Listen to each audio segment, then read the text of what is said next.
Bonjour à tous. Le prochain témoignage concerne un chant qui s'appelle Jéricho. Jéricho, Miraïla tombée.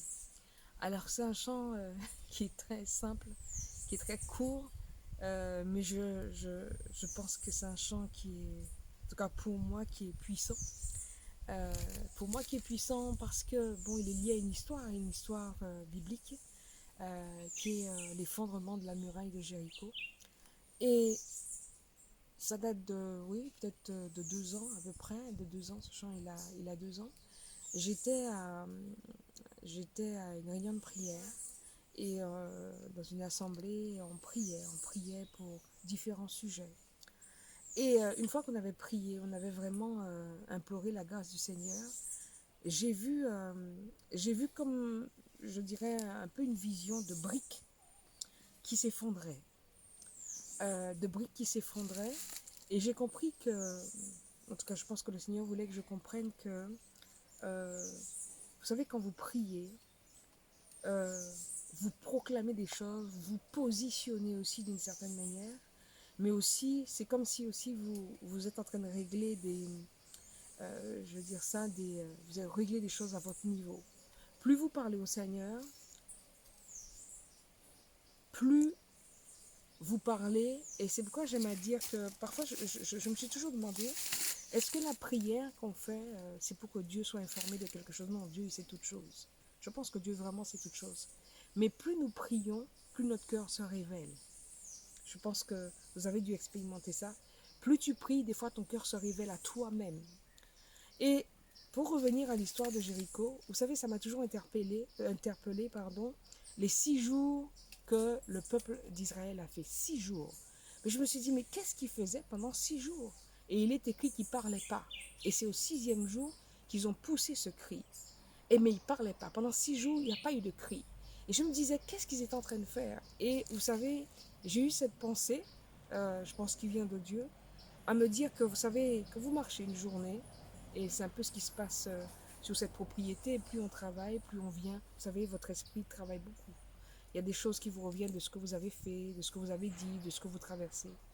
Et j'ai eu à me dire que pendant ces 6 jours, le peuple a dû repasser en revue tout ce qu'il a vécu, de façon collective, mais aussi de façon individuelle.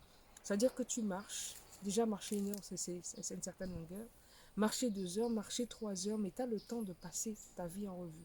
Mais sur 6 jours, je crois que tu as le temps d'être épuré. Tu as le temps de régler tous les dossiers avec Dieu. Tu as le temps de régler des dossiers avec ton voisin, de dire écoute-moi, pardon pour l'année dernière. Oh, toi, pardon pour il y a 2 ans. Voilà, au fait, j'ai pas réglé ça. Au fait, je me suis mal. Vous avez le temps. Et donc, quand j'avais compris ça, à peu près cette réunion de prière, il m'est venu ce chant qui dit Jéricho, Miraïla tombé, un nom à Yahweh, Miraïla tombé, c'est l'amour, c'est la joie, c'est la paix, Miraïla tombé.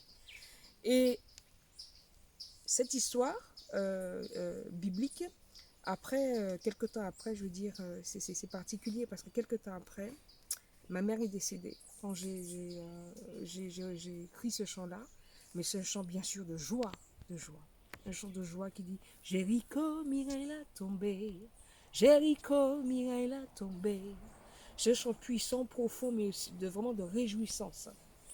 Quelque temps après, je perds ma mère et bizarrement, ma mère va décéder le vendredi, mais on sera obligé, parce que je crois que c'était la période de carnaval, d'attendre 6 jours pour l'enterrer.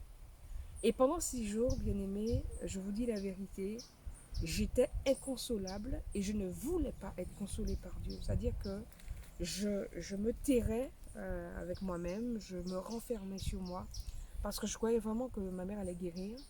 Et j'y croyais profondément qu'elle allait guérir. Pour moi, elle rentrait à l'hôpital juste pour voir ce qui se passait, mais je pensais qu'elle allait guérir. Et quand elle est décédée, pour moi, c'était un choc. Parce que je dis, Seigneur, je crois qu'elle allait guérir, je crois que tu allais la guérir.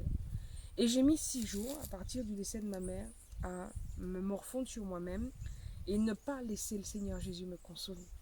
Et c'est vraiment ça, je ne l'ai pas laissé. Parce qu'en fait, vous savez, Dieu est là. C'est comme une présence qui est toujours là. À nous de l'accepter ou de ne pas l'accepter. Comme il dit en Apocalypse, il frappe. À toi d'ouvrir la porte, de ne pas ouvrir la porte. Et j'étais là, il frappait à la porte de mon cœur pour me consoler et j'ouvrais pas la porte. Au 6e jour, j'en pouvais plus parce que ressources personnelles, t'en peux plus. Hein, tu te dis, ok, tu vas sombrer dans quelque chose parce que t'en peux plus. Et je dis, Seigneur, console-moi et console-moi. Et ça m'a rappelé quand, en effet, le Seigneur m'a consolé parce qu'en fait, c'est ce chant qui est monté dans mon cœur. Ce chant est monté dans mon cœur parce qu'en fait, j'avais mis comme le peuple d'Israël 6 jours à tourner en rond pour qu'au 7e jour, Dieu puisse manifester puissamment sa puissance. Surtout que dans les funérailles de ma mère, je devais chanter, je devais interpréter des choses. Je dis, mais je ne pourrais jamais aller dans cet état-là. Et puis, Dieu a magnifiquement agi.